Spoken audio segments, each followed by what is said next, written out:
Bonjour à tous! Dans ce nouvel épisode de l'Académie vétérinaire ILS, je vous propose de vous expliquer que faire lors de pollacurie.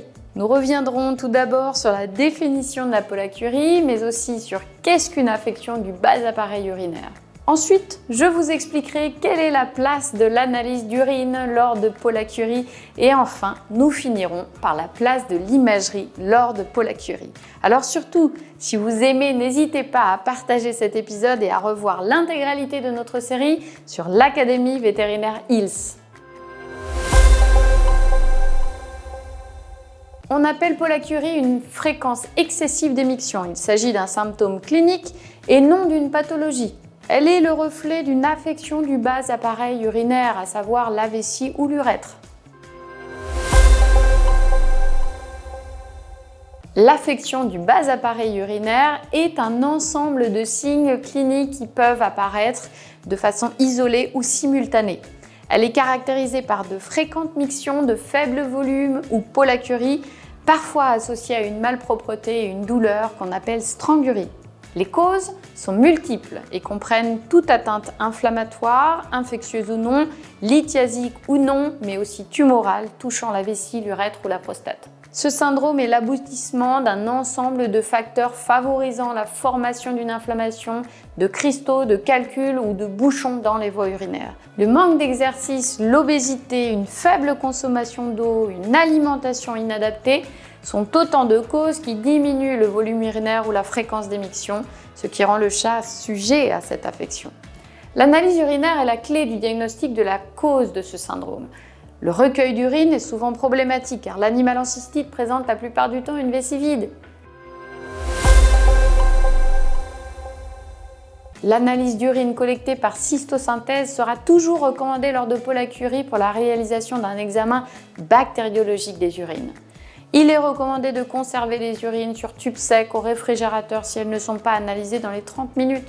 Attention toutefois, des cristaux néoformés peuvent apparaître suite à la réfrigération. L'examen des urines comprend un examen macroscopique et microscopique. L'examen macroscopique est rapide, facile et peu coûteux. Il renseigne sur les propriétés physiques de l'urine ainsi que sur ses propriétés chimiques de manière semi-quantitative au moyen des bandelettes urinaires. La couleur varie selon la densité urinaire, la prise de boisson, la présence d'une pigmenturie ou d'une hématurie et certains traitements.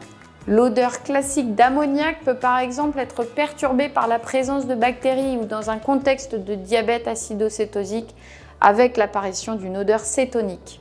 Les urines peuvent perdre leur aspect translucide, leur clarté en cas de cristaux, cellules, cylindres, lipides, souillures via les selles par exemple. Attention, les changements de température et de pH peuvent également modifier la turbidité des urines de manière artefactuelle. La mesure de la densité urinaire est une étape essentielle de l'analyse d'urine. Toutefois, sa valeur varie, même chez des animaux sains au cours d'une journée. Son interprétation ne doit donc pas se faire de manière isolée, mais bien avec le reste de l'analyse d'urine et dans un contexte clinique, notamment en évaluant l'état d'hydratation de l'animal. En cas de besoin, la mesure peut être renouvelée pour augmenter sa précision. La densité urinaire normale d'un chat dépasse 1,035 et celle d'un chien 1,025. Lors d'ABAU, la densité est habituellement normale. Les bandelettes urinaires permettent l'analyse semi-quantitative de nombreux paramètres. Sur un animal présentant une pollacurie, leur interprétation est importante. Le pH urinaire normal varie entre 6 et 7,5. De nombreuses conditions jouent sur ce pH. En cas d'infection par des bactéries Ureas+, Staphylococcus aureus, Proteus, Klebsiella, le pH sera alcalin. Cette plage est très sensible chez le chien, plus de 90%, mais non interprétable chez le chat. Toute anomalie chez le chien doit amener à réaliser un culot. Cette plage est assez peu fiable. Si elle est positive, on peut suspecter une infection bactérienne chez le chien. A l'inverse, l'absence de nitrite ne permet pas d'exclure une infection. Les urines ne doivent pas contenir de protéines. Les glomérules rénaux agissent comme des filtres qui laissent s'échapper l'eau et les solutés mais retiennent les macromolécules telles que les globulines et l'albumine. La bandelette détecte mieux l'albumine que les globulines. Lors d'ABAU, une protéinurie discrète à modérée est possible, secondaire à l'inflammation de la paroi vésicale. Les résultats de la bandelette s'expriment en degrés de protéinurie. Les faux positifs existent chez le chat comme chez le chien, par exemple lors de pH très alcalin. Les faux négatifs peuvent être liés à la présence de protéines de Benz-Jones, à une urine diluée ou acide. L'analyse reste semi-quantitative et doit être prudemment interprétée. L'estimation des protéines à la bandelette présente une bonne sensibilité, mais une faible spécificité. En cas de protéinurie à la bandelette, il est recommandé de réaliser un culot urinaire et en l'absence de signes d'infection, un rapport protéines sur créatinine urinaire RPCU. La bandelette est très sensible. L'hémoglobinurie lors d'hémolyse, la myoglobinurie lors d'affections musculaires et l'hématurie réagissent de la même manière. En cas de doute sur une hémoglobinurie versus une hématurie, une analyse du culot urinaire et du surnageant après centrifugation est recommandée.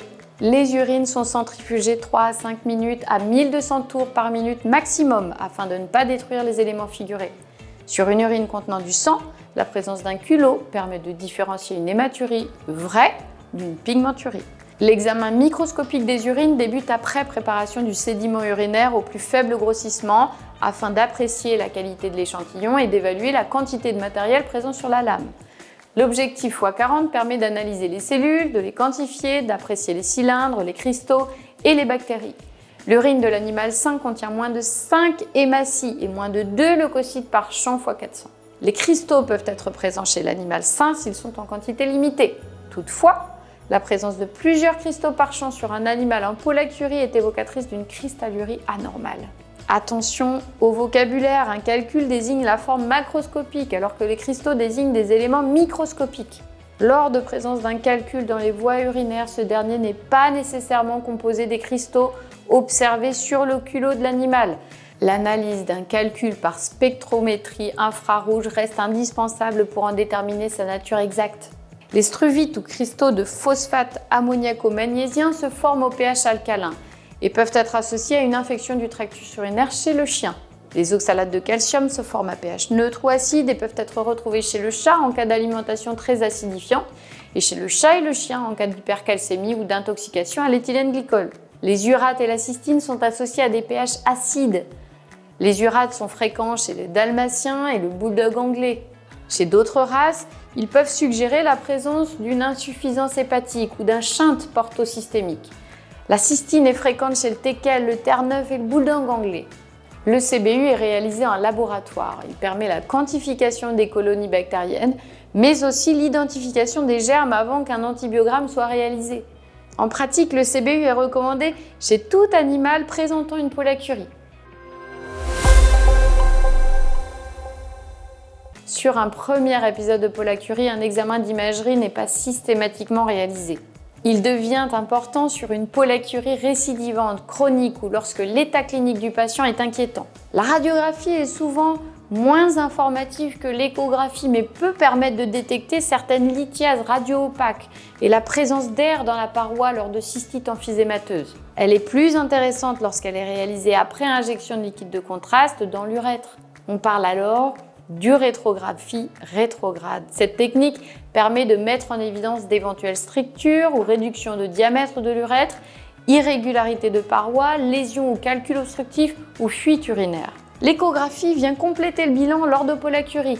Elle reste l'outil le plus utile pour détecter des signes d'inflammation ou de tumeurs vésicales, urétrales ou prostatiques. Elle ne permettra toutefois pas d'examiner les structures situées dans la filière pelvienne, les os bloquant les ultrasons. Dans ce cas, seule l'urétrographie rétrograde ou le scanner sont intéressants. J'espère que vous êtes désormais incollable sur la démarche à adopter lors de pollacurie. Alors surtout, si vous avez aimé, n'hésitez pas à partager cet épisode et à revoir l'intégralité de notre série sur l'Académie vétérinaire Health. À bientôt!